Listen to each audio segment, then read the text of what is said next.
Greetings, sisters and brothers in Christ. This is Pastor Aaron, and I'm here to introduce our January word of the month, and that word is vocation. Vocation.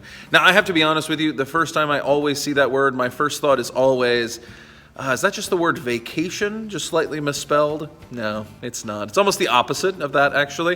The other thing I usually think of with vocation is some kind of vocational training, right? So I've known people who have been electricians or worked in construction or heating air conditioning units, things like that, and they have to do some kind of special training. Vocational training. And that's honestly probably closer to what this word is really all about. But it's actually a little bit bigger than just what you do. So here's what I want you to do. I just want you to stop, and I want you to think about all of the different things that make up who you are. If I asked you, who are you, what would you tell me? So for example, you might start off, the most common thing that we do here is we talk about our work, right?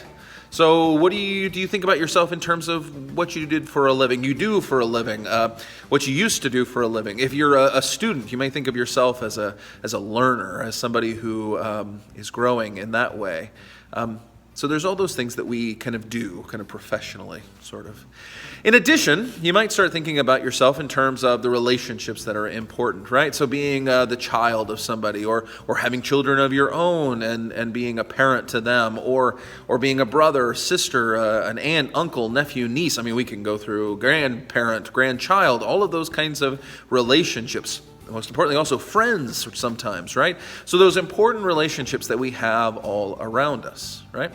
You might start thinking of yourself in terms of the things that you are passionate about, that you care about deeply, right? So sometimes that's hobbies that you love to do.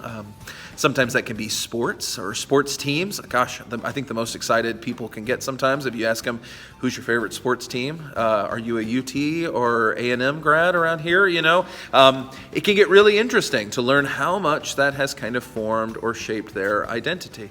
It may even come down to places that you've lived or the place that you were born, right? It can come down to things like, I'm a Lutheran, right? I'm a Christian, those kinds of things as well. So all of those things, though, if we all kind of wrapped them all up, if we thought of every single thing, would make up sort of our identity.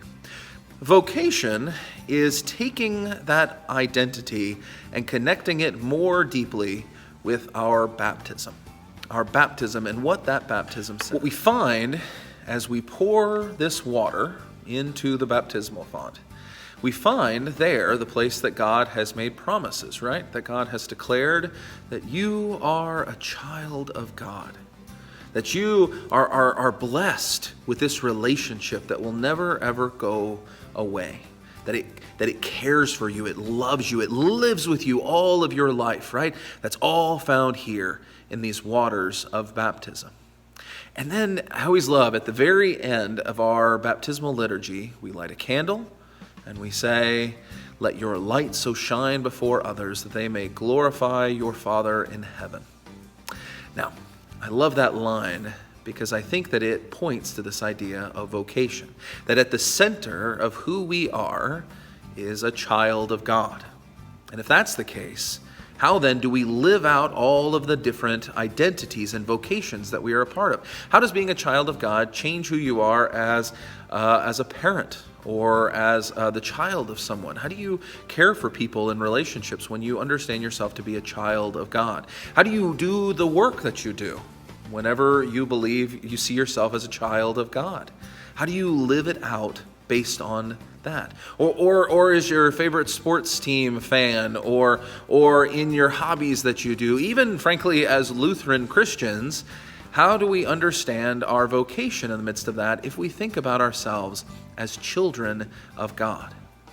Vocation is the call that God is putting in your life. As you live out all of the things that go on, how do you live out this calling that starts in these waters and goes and reverberates and ripples out throughout the entire world? How do you live that out? How do you share that with all that you meet? It could be also taking on something new. It might be seeing all the many other places that God might be calling you to be and seeking to be there as well. So as we begin a new year, as we begin a new month, as we think about who we are and who God has made us to be, we can always be reminded that in the waters of this baptism, we are given an identity as children of God that never ever goes away.